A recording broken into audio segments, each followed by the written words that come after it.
Emily ran as fast as she could, clutching her school bag, her heart pounding. She had just enough money for her school fees, but as she darted across the street, a gust of wind swept her small purse from her hand. She watched in horror as the coins spilled across the dusty road, bouncing away into gutters and cracks. Tears blurred her vision. 4,000 in school fees. Gone. Her dreams, her hopes, everything seemed to vanish in that instant. Emily sank to the roadside, shoulders trembling, sobbing uncontrollably. George Smith, a middle-aged shoemaker with worn hands and tired eyes, noticed her from across the street. He had just finished fixing a shoe for a passerby, and though he had little himself, he couldn't walk away. He approached slowly, kneeling beside her. "Why are you crying, child?" George asked gently. I lost my school fees," Emily stammered, wiping her face. "I can't go to school without it. I'll fail. Everything." George looked at her tear-streaked face and felt a pang deep in his chest. He glanced at his small leather pouch, the last of his savings. Money meant to pay his rent, to keep a roof over his and his grandson Jack's head. And yet, he couldn't ignore the desperation before him. "Listen," George said softly, handing her the pouch. "Take this. It's all I have, but you need this more than I do. Go pay your fees, study hard, and promise me you'll stay on the right path. Don't let anyone pull you down." Emily stared at him, disbelief and gratitude battling for dominance. "But this is all your money. Your rent." George shook his head. "Sometimes, helping someone is more important than anything else. One day, maybe you'll understand." Through her tears, Emily nodded, clutching the pouch tightly. "I promise, one day, I'll repay your kindness. I'll make you proud."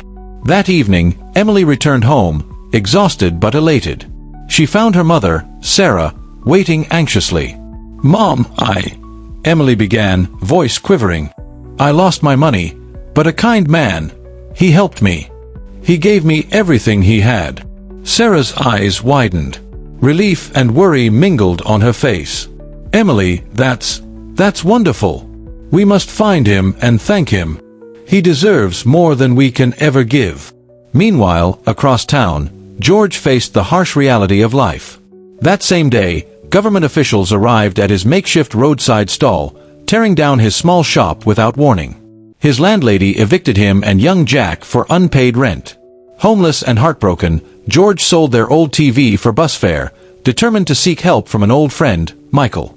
Michael, who had long ago moved on to success, welcomed them into his home, offering not only shelter in his paid-off house but also start-up money to rebuild George's stall and send Jack to school. George's eyes welled up as he watched Jack's excitement at the new school books. Even in hardship, small miracles were possible.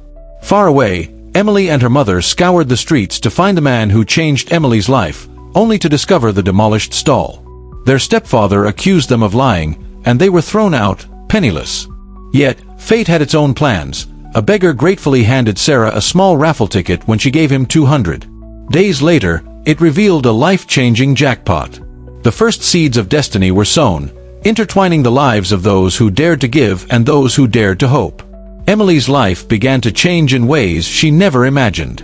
Her mother, Sarah, still holding the small raffle ticket, couldn't believe her eyes when the numbers were announced on the radio. 100 million. The jackpot. Overnight, their struggles vanished. Yet, even as their fortunes soared, Emily never forgot the man who had given her hope when she had nothing. Meanwhile, George and Jack worked tirelessly to rebuild their lives. With Michael's help, they set up a modest new stall, and Jack finally returned to school. George, though grateful, felt a deep ache in his heart. He could not forget the little girl he had helped all those years ago. He often wondered how she had fared. One rainy afternoon, Jack was fixing a worn shoe at the stall when a sleek car stopped in front of them. A wealthy woman, Mrs. Thompson, stepped out and approached George. "I need this buckle fixed," she said, handing him a delicate shoe. Jack jumped in to help, his hand steady, his eyes kind. Mrs. Thompson noticed his care and attention. She smiled. "You have a gift, young man. I could use someone like you. Are you interested in helping me?" Jack blinked, surprised and grateful. That was the moment that began a chain of events even George could never have imagined. Her mother, Sarah, still holding the small raffle ticket, couldn't believe her eyes when the numbers were announced on the radio. 100 million. The jackpot. Overnight, their struggles vanished. Yet, even as their fortunes soared, Emily never forgot the man who had given her hope when she had nothing. Meanwhile, George and Jack worked tirelessly to rebuild their lives. With Michael's help, they set up a modest new stall, and Jack finally returned to school. George, though grateful, felt a deep ache in his heart. He could not forget the little girl he had helped all those years ago. He often wondered how she had fared. One rainy afternoon, Jack was fixing a worn shoe at the stall when a sleek car stopped in front of them. A wealthy woman, Mrs. Thompson, stepped out and approached George. "I need this buckle fixed," she said, handing him a delicate shoe. Jack jumped in to help, his hands steady, his eyes kind. Mrs. Thompson noticed his care and attention. She smiled. "You have a gift, young man. I could use someone like you. Are you interested in helping me?" Jack blinked, surprised and grateful. That was the moment that began a chain of events even George could never have imagined. Far away, Emily returned from studying abroad. She had become a rising businesswoman, her eyes filled with purpose and her heart still holding the memory of George's kindness. She stepped into her mother's new life of luxury but carried a quiet longing to reconnect with a man who had changed her childhood. When Emily's path crossed with Jack's, the connection was immediate, though neither realized the full story behind it. Daily drives became shared laughter, small conversations blossomed into companionship. Emily admired Jack's gentle heart. Jack admired Emily's strength and determination. Both felt something unexplainable drawing them closer. At the same time, George struggled with the weight of his memories. He thought often of Emily, wondering if she had succeeded, wondering if he had truly made a difference. His humble life, though stabilized by Michael's generosity, still carried the sting of past hardships. Emily's curiosity grew with each visit to Jack's home. Something about the old shoemaker, with his kind eyes and soft smile, seemed familiar. One day, as she helped Jack carry groceries into the house, her gaze fell on George. A sudden clarity struck her. The same man who had handed her life-changing money so many years ago stood before her. Tears welled up in her eyes. "George, is it really you?" she whispered, voice trembling. George's eyes widened in recognition. "Emily, my child." The reunion was quiet at first, filled with disbelief and awe. Then came tears, laughter, and the unspoken understanding that destiny had brought them together again. Emily's heart overflowed with gratitude. She realized that the kindness George had given her had not only saved her education but had set the stage for everything she had become. That night, Emily vowed to honor him, not just in words, but in deeds.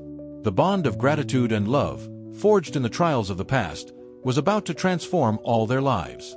Emily could hardly contain her joy as she spent time with George and Jack. Every story, every memory, felt like destiny speaking.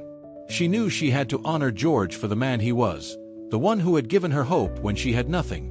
With tears in her eyes, Emily handed George an envelope. "This is for you," she said softly. "You gave me a chance when I had none. I want to give back, so you and Jack never have to struggle again." George opened it and gasped.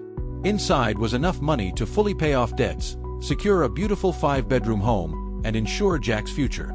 His heart swelled, but even more than the money, it was the love and gratitude that made him tremble. Jack, now a young man with a bright smile and steady hands, had grown into a kind, hard-working soul. Emily had watched him quietly from afar and admired his resilience.